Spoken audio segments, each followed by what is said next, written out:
Bismillahirrahmanirrahim. Assalamualaikum warahmatullahi wabarakatuh. Perkenalkan, saya perwakilan dari kelompok 6 PGSD 2 yang beranggotakan saya sendiri Emma Kusduwita, yang kedua ada Ida Mawarni, ketiga ada Riko Agustian, keempat ada Prihatin Langgeng Murniati, dan yang terakhir ada Putri Wijayanti. Langsung saja saya akan membacakan panduan observasi di SD Negeri Bakalan 1 Purwakarta Sukoharjo. Yang pertama ada perkembangan fisiologis peserta didik. Kedua ada perkembangan psikologis meliputi kognitif, emosi, psikososial, dan moral. Ketiga ada motivasi belajar. Keempat kondisi etnik, kultural, sosial peserta didik. Kelima, ada minat dan gaya belajar peserta didik. Keenam, perkembangan motorik peserta didik. Langsung saja pada tabel pertama, perkembangan fisiologis anak usia 6 sampai 12 tahun pada kelas 1 SD sampai kelas 6 SD. Yang pertama, ada tinggi badan. Kedua ada berat badan, lingkar kepala, ukuran kaki, kebersihan rambut, kebersihan kuku, kesehatan kulit, serta kesehatan gigi. Nah, yang ini ada kolom temuan digunakan untuk memberikan keterangan tambahan dari data yang diperoleh setelah pengukuran. Ini ada kolom temuan dari usia 6 tahun sampai 12 tahun. Kedua, ada tabel perkembangan psikologis meliputi kognitif, emosi, psikososial, moral anak usia 6 sampai 12 tahun. Pada aspek yang diamati, yang pertama perkembangan psikologis.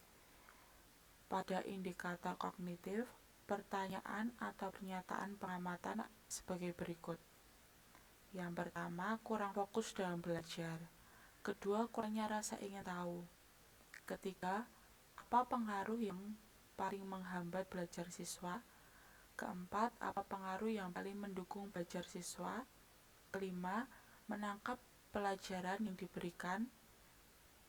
Keenam, siswa aktif bertanya dan menjawab pertanyaan. Lalu pada indikator emosi dan psikososial.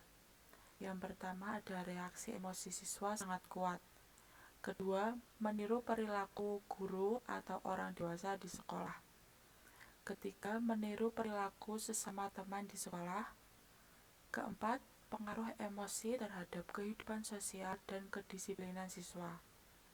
Kelima, dapat berinteraksi dengan teman sebaya.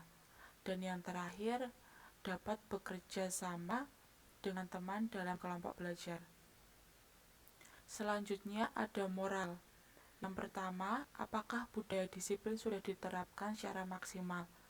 Kedua, apakah budaya sopan santun siswa sudah diterapkan secara maksimal? Ketiga, apakah budaya kejujuran siswa sudah diterapkan secara maksimal? Keempat, apakah budaya tanggung jawab siswa sudah diterapkan secara maksimal? Dan yang terakhir, apakah budaya mengucapkan kata maaf, tolong, terima kasih sudah diterapkan secara maksimal? Lanjut pada tabel 3 yaitu motivasi belajar. Di sini ada siswa aktif memperhatikan penjelasan guru dalam kegiatan pembelajaran. Kedua, siswa aktif bertanya kepada guru atau teman mengenai materi yang belum dipahami. Ketiga, siswa mengerjakan tugas yang diberikan tepat waktu. Keempat, siswa aktif membaca buku untuk mencari sumber jawaban yang benar dalam mengerjakan tugas di kelas. Kelima, siswa tekun dalam mengerjakan tugas yang diberikan guru. Keenam, siswa tidak malu apabila mengalami kegagalan dan mampu untuk bangkit lagi menjadi lebih baik. Ketujuh, dalam mengerjakan soal atau mengerjakan tugas di kelas, siswa dapat mengaitkan pelajaran dengan kehidupan sehari-hari. Kedelapan, siswa berusaha mengerjakan tugas sesuai dengan kemampuannya. Kesembilan, siswa percaya diri dalam melakukan sesuatu di kelas saat pelajaran. Kesepuluh, siswa berani menyampaikan pendapat dalam forum diskusi dan refleksi pembelajaran di kelas. Lanjut pada tabel 4, kondisi etnik, kultural, dan sosial peserta didik. Yang pertama, pada perkembangan sosial anak dan lingkungannya pada indikator etnik. Pertanyaan atau pernyataan pengamatan sebagai berikut. Suku bangsa yang ada di kelas dari kelas 1 sampai kelas 6. Selanjutnya pada indikator kultural, ada apakah kelas sasaran sudah multikultural, bagaimanakah norma kebiasaan dan adat istiadat di kelas sasaran, dan yang ketiga, bagaimana pembiasaan di kelas mengenai kepercayaan yang dianut. Yang terakhir ada sosial. Yang pertama, apa saja pekerjaan orang tua peserta didik. Kedua, bagaimana kemampuan ekonomi orang tua peserta didik. Selanjutnya pada tabel 5, minat dan gaya belajar peserta didik.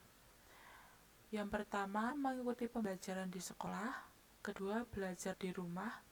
Ketiga, berusaha mengerjakan tugas dengan sungguh-sungguh. Keempat, merasakan manfaat dari kegiatan pembelajaran. Kelima, menjawab tes dengan baik.